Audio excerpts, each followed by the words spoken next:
খুব কৌতূহলী ছেলে ছিলাম ছোটবেলা থেকে। আমি অনেক ভয়ানক স্টোরি শুনতাম, ভয়ানক ঘটনা উপভোগ করতে চাইতাম। হরর মুভিগুলো একা দেখতাম।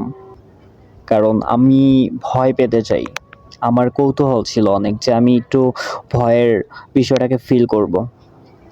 তো এই বিষয়গুলো আমি ফিল করার জন্য আমি একা বসে অনেক অনেক জায়গায় ঘটনাগুলো শুনতাম, স্টোরিগুলো শুনতাম। তারপর ভৌতিক মুভিগুলো একা দেখতাম।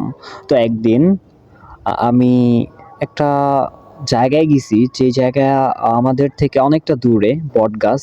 তো অনেক আগের একটি বটগাছ, যেটা অনেক পুরনো, অনেক বছর পুরনো, প্রায় কত বছর বলবো। যাই হোক, আমি পয়েন্টে আসি।